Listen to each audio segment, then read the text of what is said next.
Hey guys, in this video I'm going to show you how you can download and install Eclipse IDE on your Windows 11 operating system. So Eclipse IDE is one of the most famous IDEs for developing Java programs, but it also have the support for different programming languages, for example C and C++, PHP, JavaScript and other languages. So let's see how we can download and install Eclipse IDE. So because Eclipse is a Java based IDE, you need to have Java installed on your Windows 11 operating system. But nowadays Eclipse IDE comes bundled with Java JRE. So if you don't have Java, it's okay because Eclipse IDE will come with the bundled JRE. So if you have already installed Java, that is okay.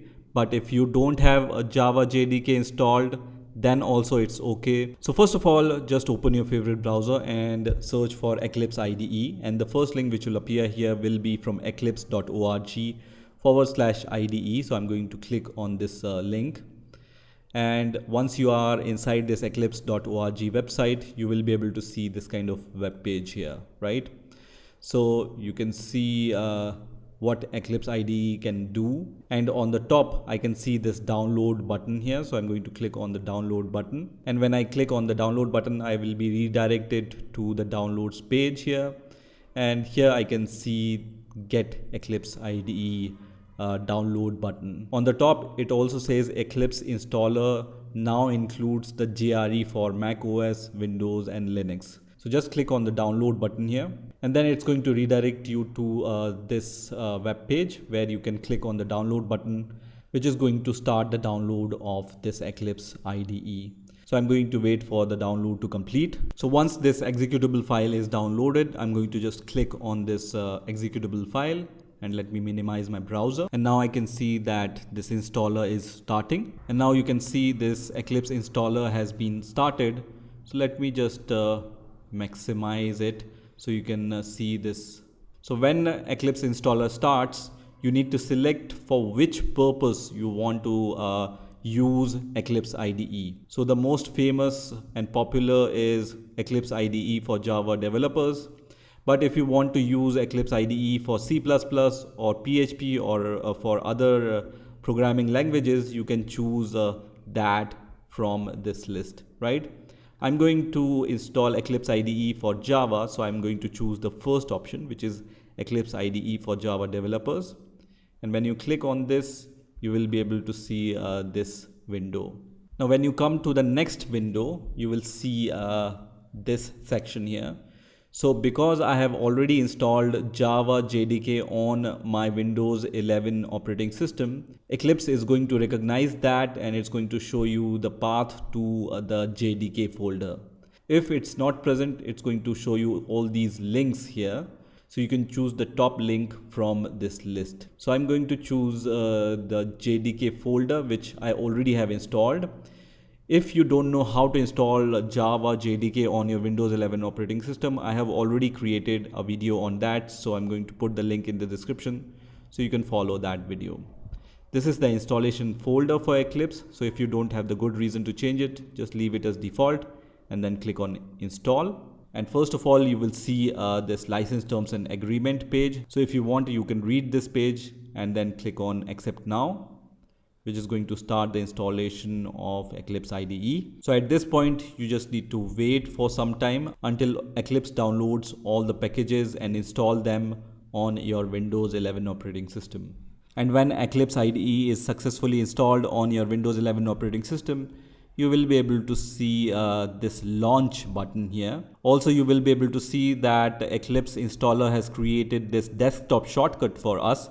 So from the next time you can click on this desktop shortcut in order to launch your Eclipse IDE.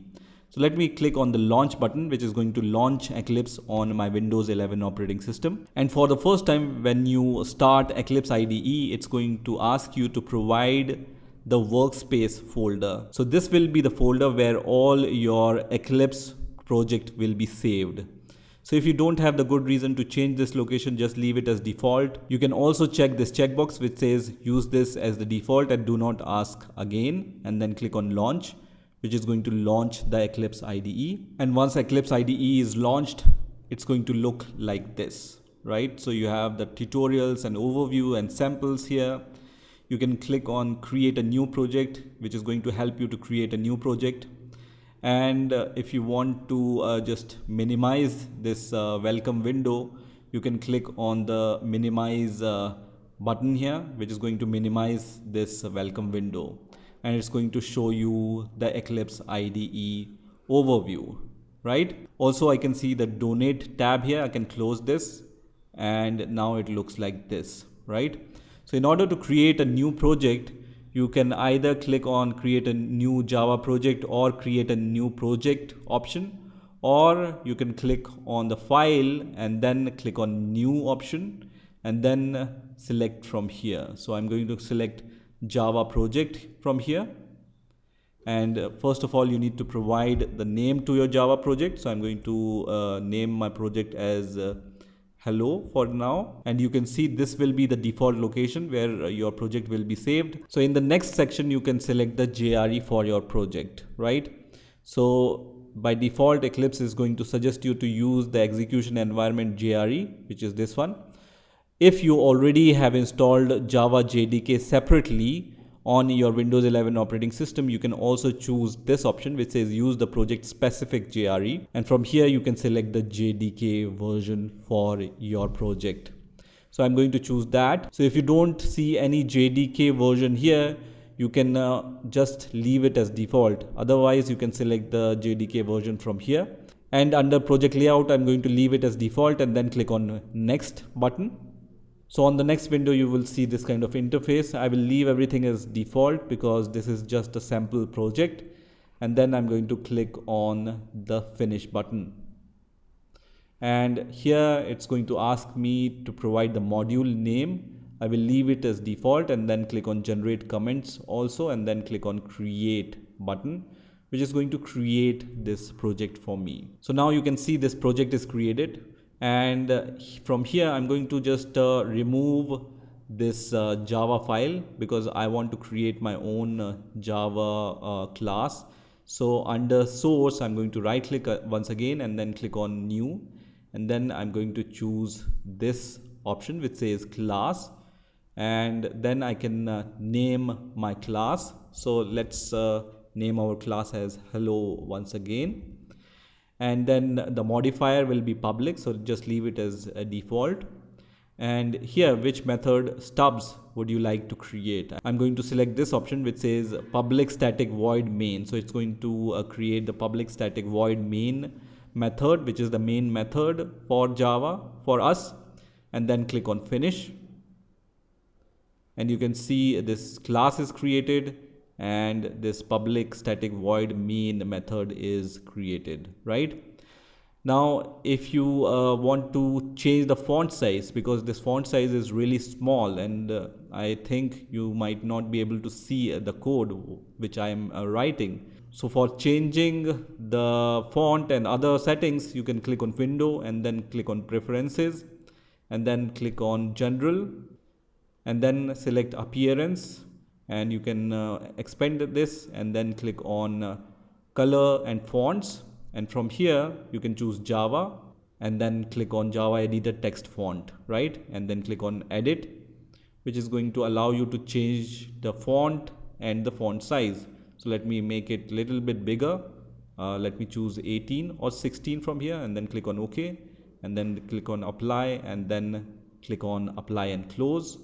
You can see the font size has been increased, and then I can just write a very simple code for printing hello world. So from here I can just type system.out.println. So this is the method which you use to print some text. And inside the double quotes I can just write hello world here. And once you are done, you can save this file by clicking Ctrl S. And then if you want to run this project, you have these buttons here. So there is this debug hello.java file. There is this run hello.java file. You also have other tools For example, run last tool. So from here, I'm going to press this button which says run hello.java file. And it's going to run your code. So first of all, it's going to compile your code, and then it's going to run your code here. So you can see hello world is printed. That means Eclipse IDE is working fine on your Windows 11 operating system. And then you can start using Eclipse IDE on your Windows 11 operating system. So that is how you can download and install Eclipse IDE on your Windows 11 operating system. I hope you've enjoyed this video, and I will see you in the next video.